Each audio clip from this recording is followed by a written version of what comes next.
जय श्री राम सभी को। Welcome to aspirant to officer channel modern history part 4। Last class में हमने पोर्चुगीज़ के बारे में पढ़ लिया था। आज हम डच से स्टार्ट करते हैं। डच, जो कॉर्नली द हॉटमैन है, ये फर्स्ट डच था जो सुमात्रा और बेंथम में पहुंचा था। बेंथम कहाँ पे है अगर हम देखेंगे तो जावा के साउथ में है, ठीक है। फिर Dutch east India company establish होती है 1602 में, ठीक है। और एक जस्ट अ मिनट,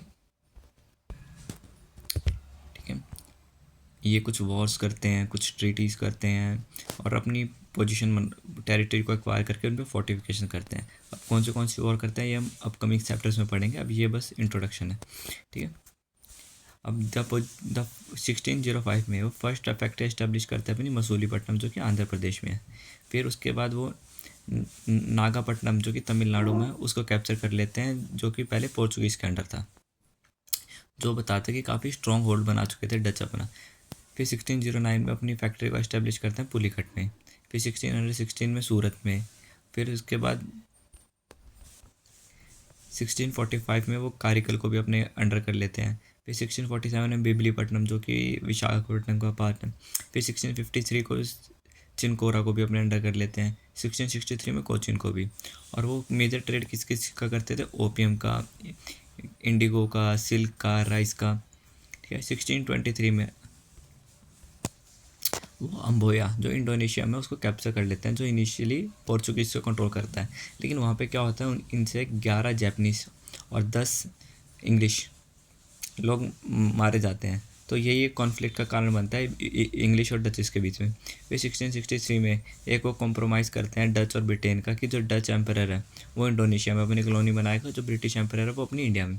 फिर 1759 में बैटल ऑफ हुगली होता है इनके बीच में, जिसको बैटल ऑफ चिंसोरा के नाम से भी जानते हैं। फिर बैटल ऑफ बिद्रा के नाम से भी। जो मीर जफ़र नवाब है बंगाल का, वो डचेस से ही हेल्प लेता है, जो हम आगे वाले चैप्टर में पढ़ेंगे। ये था डच का इंट्रोडक्शन। अब Danish east India company establish होता है 1616 में। और 1620 में ये अपनी फैक्ट्री एस्टेब्लिश करते हैं तंजौर में। और ये अपनी 3 ही फैक्ट्री करते हैं, एक तंजौर में, सीरमपुर जो कि कलकत्ता में, और एक निकोबार में।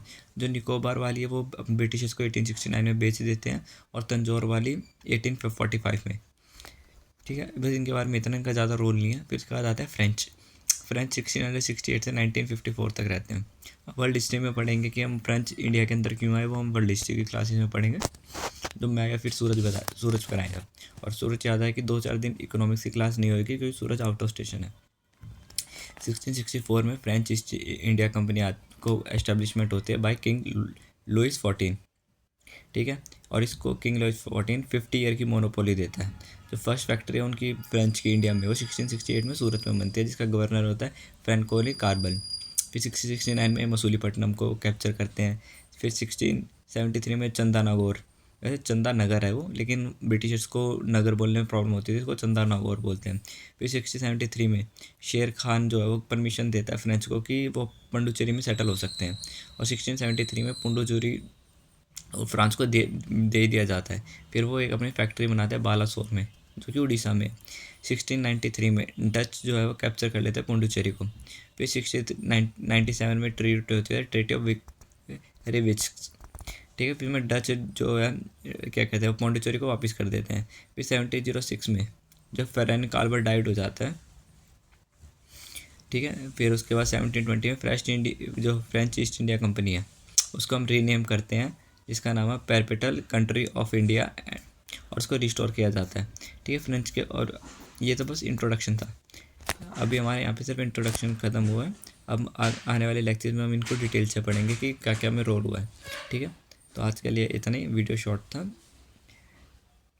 तो आगे बने रहे। Thanks for watching. जय हिंद, जय भारत।